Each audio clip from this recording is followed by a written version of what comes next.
திருவல்லிக்கேணி பெண் பிள்ளை ரகசியம் 101ஆம் ரகசியம். விலவரச் சிரித்தேனோ அடிப்பொடியார் போலே. அன்பர்தாள் தூளி என்றும் அழைக்கப்படும் அவர் தொண்டரடி பொடியாழ்வார்.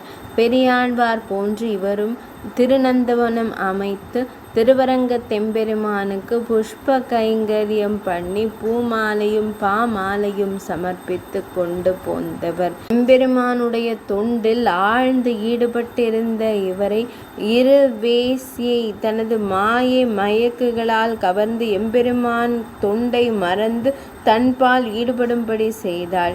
பின்னர் அரங்கன் இவரை மீட்டு மீண்டும் தனது கைங்கரியத்தில் ஈடுபடும்படி செய்தருளினார்.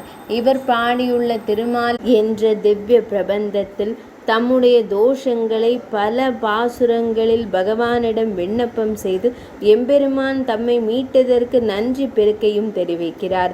துளபமும் கூடையும் பொலிந்து தோன்றிய தோள் தொண்டரடி பொடியென்னும் அடியேன் திருப்பள்ளி எழுச்சி 10ஆம் பாசு என்றும் துளப தொண்டால் தொல் சீர் தொண்டரடி பொடி திருமாலையில் 45ஆம் பாசுரம் என்றும் தம்மை கூறிக்கொள்வார் இவர்.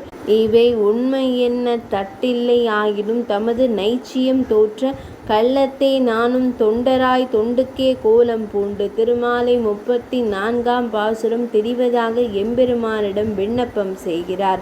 எம்பெருமானே, எல்லா ஜீவராசிகளுக்கும் அந்தராத்மாவாக இருந்து என் நெஞ்சுள் ஓடும் கருத்துளைகளை எல்லாம் அறிந்திருக்கிறாய். இதை நான் உணரவில்லை. உணர்வதற்கு வேண்டிய அறிவு என்பால் கிடையாது. பின்னர் உணர்ந்த போதும் பெரிய ஆத்ம ஞானி போலும் பகவத் கைங்கரியத்தில் ஊன்றிய அடியவர் வேஷமிட்டு பிறரை நம்ப வைத்து அவர் புகழும்படி இருந்தேன். இதனில் மிக்கோர் அயர் உண்டே என்று கை வாங்குகிறார். அதை கூறும்போது என் நிலையை கொண்டு நானே எள்ளி சிரிக்கும்படி பாய்த்து உள்ளுவாரிற்றெல்லாம் உடனிருந்து அறிந்தி என்று வெல்கி போய் என்னுள்ளே நான் விலவரச் சிரித்திட்டேனே. திருமாலை 34ஆம் பாசுரத்தில் கூறுகிறார். நினைப்பார் நினைப்பதையெல்லாம் கூடவிருந்து அறிபவன் கூட உள்ளத்தை தெளிந்து வெட்கம் பிடுங்க என் செய்தோமானோம் என்று அன்னவிட்டு விலகி நின்று எனக்கு நானே வயிறு வெடிக்க சிரித்து கைவாங்கினேன் என்கிறார். ஆழ்வாருடைய உணர்த்தி சம்சாரிகளான நம்மிடமில்லாமையால் பிறரை ஏமாற்றியே காலம் கழிக்கிறோமே என்கிறார் அம்மையார்.